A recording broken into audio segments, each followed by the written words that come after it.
Picture this: a successful black woman at the airport, accused of a fake ticket and handcuffed in front of everyone only for the tables to turn in the most shocking way imaginable. Buckle up, Dark Stories fans, because this story of prejudice, power, and sweet justice is about to take off. The air inside the bustling terminal was thick with a mixture of jet fuel and anticipation. Passengers hurried past Gabrielle Walker, dragging suitcases behind them, their faces lit with excitement, exhaustion, or stress. For her, it was supposed to be a simple trip, another meeting, another negotiation. She pulled her sleek carry-on suitcase, its polished leather gleaming under the fluorescent lights, and adjusted her scarf. Her outfit, a tailored navy business suit and pearl earrings, spoke volumes about her success. Approaching the first-class check-in counter, Gabrielle couldn't help but notice the subtle glances she often received in places like this. Some were admiring, others tinged with something less pleasant. She smiled at the attendant, handed over her ID and ticket, and waited patiently as they processed her check-in. "All set, Miss Walker," the attendant said, her tone polite but brisk. "Your gate is B14. Enjoy your flight." Gabrielle returned the smile, collecting her boarding pass. The transaction was seamless, yet a faint shadow of unease crept up her spine. It was a feeling she had learned to trust over the years. She pushed it aside, attributing it to the stress of the upcoming meeting. As she walked toward security, she could already hear the faint calls for final boarding from nearby gates. The security line was moderately long, but it moved quickly. Gabrielle joined the queue, placing her laptop and shoes into a bin with practiced efficiency. She passed through the metal detector without incident, only for a stern voice to call out behind her. "Ma'am, step aside for additional screening." Gabrielle turned, startled. A tall man in a crisp TSA uniform stood a few feet away, his cold blue eyes locking onto hers. His badge read James Cole. His voice was firm, almost dismissive, as if he had already decided something about her. "Is there a problem?" she asked, keeping her tone neutral. Cole motioned toward her carry-on. "Random inspection. Step aside." She sighed internally but nodded. Random inspections were not uncommon, though this didn't feel random at all. She moved to the designated area, where Cole began rifling through her belongings with a casual indifference that felt almost performative. He held up her boarding pass, squinting at it. "This looks fake," he said, his voice loud enough for nearby passengers to hear. Gabrielle's stomach dropped. "Excuse me? Where did you get this?" he demanded, ignoring her shocked expression. Gabrielle's voice remained calm, though a sharp edge crept into her words. "I purchased it through my company's travel agency." "It's valid." Cole didn't even look up. "We'll see about that." By now, a few travelers had slowed down, their curiosity piqued. Gabrielle felt their eyes on her, judging her, questioning her legitimacy. Her heart raced, but her years in high-stakes corporate negotiations had taught her to mask such emotions. "Sir, if you could just check the barcode, you'll see that it's valid," she said, her voice steady but firm. "This is unnecessary." Cole scoffed. "People like you always think you can cheat the system." He held up her ticket for emphasis, as if displaying a piece of counterfeit evidence to a jury. The comment stung. Gabrielle's hands clenched into fists at her sides. "People like me," she repeated, her voice dropping an octave. "What exactly do you mean by that?" Cole's face flushed, but he didn't back down. "You heard me." Before she could respond, Cole stepped away, speaking into his radio. Moments later, 2 additional officers arrived. Gabrielle's pulse quickened. This wasn't just an inconvenience, it was turning into a spectacle. "I'm going to have to ask you to come with us, ma'am," Cole said, his tone officious yet laced with a faint hint of smugness. Gabrielle glanced at the growing crowd, then back at the officers. She knew she had nothing to hide, but the indignity of the situation gnawed at her. Taking a deep breath, she gathered her composure. "Fine. Lead the way." As she followed the officers through a side door, her mind raced. She needed to call Victor, he would know how to handle this. But before she could retrieve her phone, one of the officers snatched it from her hand. "No phones," Cole said curtly. Gabrielle stared at him, disbelief washing over her. This is absurd. You can explain that to us in the back, he replied, his tone icy. The door closed behind her, and the noise of the terminal faded away. She was alone with her thoughts now, and the gravity of the situation began to sink in. This wasn't just about her, this was about something much bigger, something that had followed her in one form or another her entire life. Little did Cole know, the woman he had just humiliated was not someone who would crumble under pressure. She was someone who thrived in it. Hold on tight, Dark Stories crew, because the plot is about to twist in a way that leaves this arrogant officer begging for mercy. You won't believe what happens next. The air in the back room was stifling, a stark contrast to the open, chaotic energy of the terminal. Gabrielle sat on a metal chair, her hands resting on the cold table in front of her. The walls were bare, save for a clock that ticked too loudly, mocking the silence. Across from her, Officer James Cole leaned against the doorframe, arms crossed, watching her like a predator assessing its prey. His smirk was faint but unmistakable. Let's start again, Cole said, dropping her boarding pass onto the table with a dramatic flourish. Where exactly did you get this? Gabrielle met his gaze, her expression calm despite the storm of emotions brewing beneath. I've already explained that. It was issued by my company's travel agency. Do you have proof? His tone was laced with sarcasm, as if he already knew her answer. She exhaled sharply.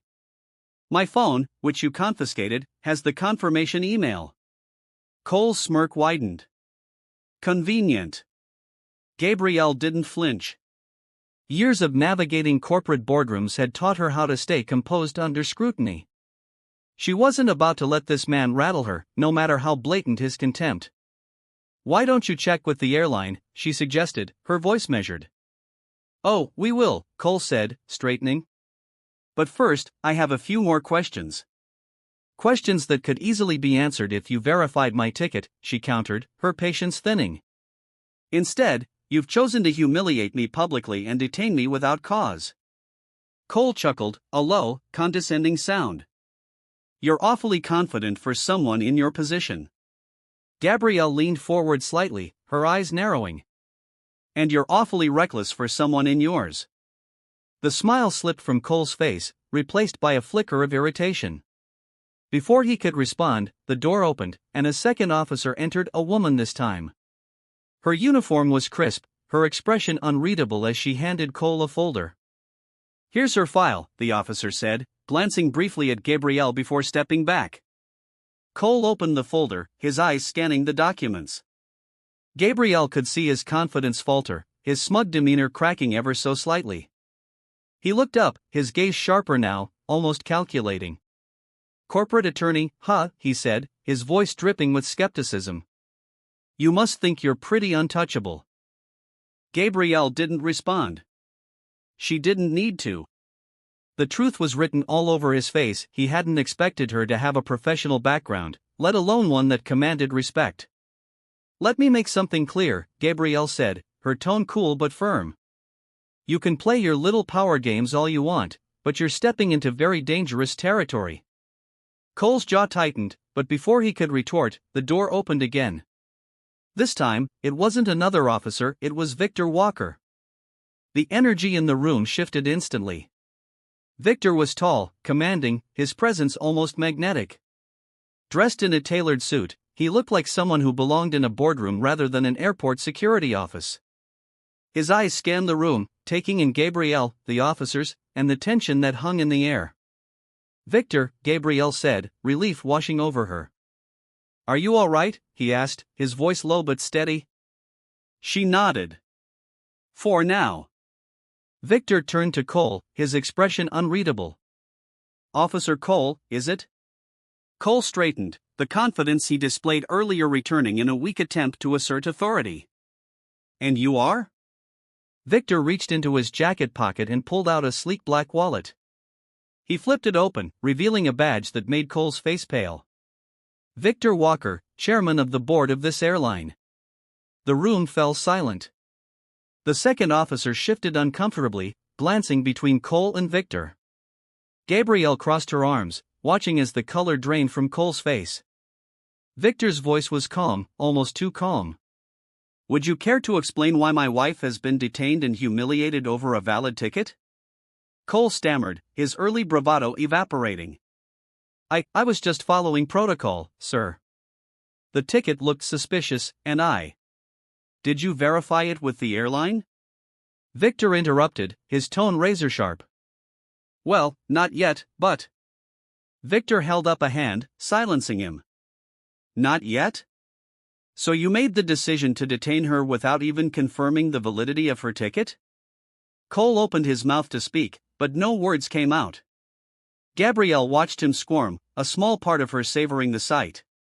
She had dealt with men like Cole before, bullies who hid behind their positions of power, never expecting to be called out. "This isn't just incompetence," Victor continued, his voice rising slightly. "This is harassment. It's unprofessional, unethical, and frankly, it's unacceptable." Cole's shoulders sagged, his earlier confidence completely shattered. The second officer looked as though she wanted to disappear. Victor stepped closer, his eyes locked on Cole.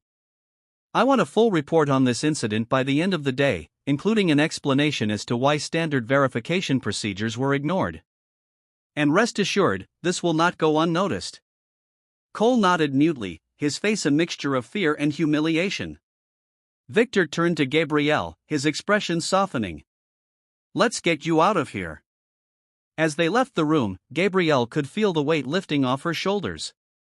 But the incident wasn't over, not by a long shot. She knew Victor well enough to know that he wasn't just going to let this slide. "We'll deal with this," he said quietly as they walked toward the terminal. "But first, let's make sure you don't miss your flight." Gabrielle smiled faintly, grateful for his unwavering support. But deep down, she couldn't shake the feeling that this was only the beginning. Cole's actions had revealed more than just personal bias, they hinted at a deeper problem, one that she couldn't ignore. Gabrielle sat in the quiet comfort of the airline's VIP lounge, a steaming cup of chamomile tea in front of her. The gentle hum of conversation and the soft clinking of glasses provided a stark contrast to the chaos she'd just endured. Yet her mind refused to settle. Every detail of the incident replayed in her head, not just as a personal affront, but as a glaring symptom of a systemic issue she had seen too many times before. Victor sat beside her, his presence a steadying force. His jaw was tight, the only outward sign of his frustration. He rarely let emotions cloud his judgment, a trait that had served him well in the cutthroat world of corporate aviation. But today, even he seemed rattled. "They need to be held accountable, Vic," Gabrielle said, breaking the silence. Her voice was calm but resolute, each word carrying the weight of her conviction. "This wasn't just about me. It's about every person who's been made to feel like they don't belong." Victor nodded slowly, his eyes narrowing as he stared into the distance. "I know. And they will be. I've already placed a call to the head of security. This ends today." Gabrielle placed a hand on his arm. "It's not just him. The whole system is broken. We need real change, not just a slap on the wrist." Victor's phone buzzed, interrupting the moment. He glanced at the screen, then answered. "Yes? What did you find?" There was a pause, and his expression hardened. "I see. Keep digging. I want everything by tomorrow." He hung up and turned to Gabrielle. "That was my investigator. Cole has a history, multiple complaints, all swept under the rug." Gabrielle's eyes widened slightly. "By whom?" "Michael Grayson, the head of security. It seems he's been protecting his own for years." A fire ignited in Gabrielle's chest. "Then we take them both down." Victor smiled faintly, a rare glimpse of the ruthless businessman beneath his calm exterior. "That's my girl." The next few hours blurred into a whirlwind of phone calls, emails, and strategy sessions. Gabrielle, ever the corporate attorney, began drafting a formal complaint, her words sharp and unyielding. Victor worked his connections, rallying board members and executives to their cause. By the time Gabrielle boarded her flight upgraded to the airline's most luxurious seat, she felt a sense of empowerment she hadn't known she needed. But as the plane taxied down the runway, her thoughts turned inward. This wasn't just about justice for her. It was about dismantling the barriers that had held back so many like her. And with Victor by her side, she knew they could do it. The following day, back at the airline's headquarters, Victor stormed into the boardroom, Gabrielle at his side. The director shifted uncomfortably as Victor laid out the incident in stark detail. "This is not just an isolated event," he said, his voice booming. "It's a failure of leadership, starting with Grayson."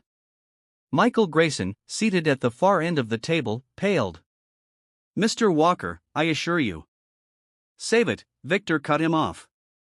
"We've uncovered your little cover-ups. Complaints ignored, reports falsified. You're done." Gabrielle stepped forward, her presence commanding. "And this isn't just about firing one man. We need systemic change, mandatory bias training, independent audits, a zero-tolerance policy for discrimination." The board murmured, some nodding in agreement, others looking uneasy. But Victor's influence was undeniable. By the end of the meeting, Grayson was out, and Gabrielle's plan was set in motion. In the weeks that followed, the airline underwent a transformation. Cole was fired, his appeals denied. Grayson resigned in disgrace, his reputation in tatters. Gabrielle spearheaded the new initiatives, her passion driving the change. Employees from marginalized backgrounds began to speak up, their voices finally heard. One evening, as Gabrielle and Victor sat on their balcony overlooking the city, he raised a glass. "To justice." "To change," she replied, clinking her glass against his. But Gabrielle knew the fight wasn't over. There were more Coles and Graysons out there, more systems to dismantle. And she was just getting started. Gabrielle Walker sat in the warm glow of her office late into the evening, the events of the day looping in her mind. Exposing the systemic failures of the airline security department was only the first step. Change didn't come easily, especially in a world built on entrenched power structures. The dismissal of James Cole and the resignation of Michael Grayson were victories, but they felt hollow without addressing the deeper rot that allowed them to thrive. She reached for her laptop and opened a blank document. Across the top, she typed, "Strategic Plan for Anti-Discrimination and Ethical Oversight." The keys clacked rhythmically as she poured her thoughts into actionable steps. Her legal mind, honed over years in corporate negotiations, was in full force now. Policies, training initiatives, third-party audits, it all had to be airtight. The following morning, Gabrielle presented her plan to Victor over breakfast in their sunlit dining room. The smell of freshly brewed coffee and warm croissants filled the air, but her mind was too focused to enjoy it. Victor scanned the document, his expression unreadable. When he finally looked up, his eyes shone with quiet admiration. "This is ambitious," he said. "It has to be," Gabrielle replied, her voice firm. "We're not just fixing the airline's reputation. We're setting a precedent for the entire industry." Victor nodded. "The board won't like the cost of implementing this. It's going to take a lot of convincing." Gabrielle leaned forward, her hands clasped on the table. "Then let's convince them. They need to understand this isn't just about money, it's about integrity. And if they can't see that, they shouldn't be on the board." Victor chuckled softly, shaking his head. "I don't know what I'd do without you." She smiled faintly. "You'd figure it out. But luckily, you don't have to." That afternoon, Gabrielle received an unexpected call from Eleanor Carter, the sharp-eyed director who had supported her during the board meeting. Eleanor was a seasoned executive with a reputation for being tough but fair. "Mrs. Walker," Eleanor began, her tone brisk but warm. "I wanted to thank you for your presentation yesterday. It was eye-opening." "Thank you, Miss Carter," Gabrielle replied. "I appreciate your support." "I've been thinking," Eleanor continued. "We need to make sure this doesn't get buried under corporate politics. I want to help you push this plan through." Gabrielle was momentarily taken aback. Eleanor wasn't known for aligning herself with controversial initiatives. "That means a lot," she said. "But why the sudden interest?" Eleanor hesitated, then sighed. "Let's just say I've seen firsthand what happens when these issues are ignored. It's time I did something about it." Gabrielle nodded, sensing there was more to Eleanor's story than she was letting on. Then let's make it happen. As news of Cole's dismissal and Grayson's resignation leaked to the press, the airline became the center of a media storm.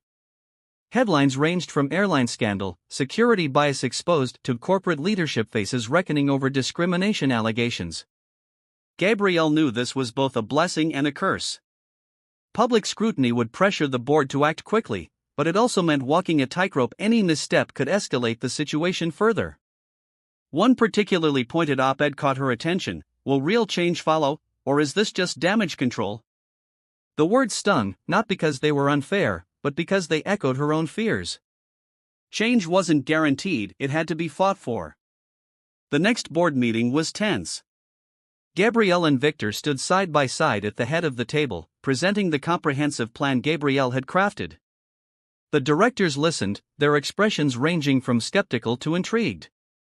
This plan will cost millions, one director argued. And the timeline you're proposing is aggressive. Is it even feasible?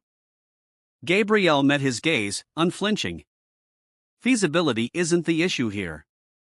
Necessity is. The cost of doing nothing is far greater, financially and morally. Victor chimed in. We've already seen the damage this has done to our reputation. This isn't just an investment in ethics, it's an investment in the future of the company. Eleanor Carter leaned forward, her voice cutting through the tension. I agree with Mrs. Walker. This isn't a debate about cost, it's about whether we're willing to lead or continue to follow outdated practices. And I, for one, am tired of following. Her endorsement shifted the mood. Slowly, the directors began to nod. Gabrielle's confidence grew, they were on the brink of something transformative. By the end of the meeting, the board voted overwhelmingly in favor of the plan. Gabrielle felt a wave of relief, but she knew this was only the beginning. Implementation would be a long, uphill battle, fraught with resistance and challenges. But for the first time, she felt the tide was turning. That evening, Gabrielle sat on the balcony of their home, a glass of wine in hand. The city lights twinkled in the distance, a reminder of the world she was working to change. Victor joined her, placing a hand on her shoulder. You did it, he said, his voice filled with pride. We did it, she corrected, leaning into him. But there's still so much to do. And we'll do it, he assured her. One step at a time. Gabrielle smiled, a sense of quiet determination settling over her. She had always believed in justice, but this fight had reignited something deeper, a calling to leave the world better than she found it. And with Victor by her side, she knew she wouldn't stop until she did. The airline's crisis wasn't just a scandal, it was a reckoning. Gabrielle and Victor knew that the systemic issues exposed by the incident went beyond one officer or one department. It was time to rebuild, not just policies, but the company's very ethos.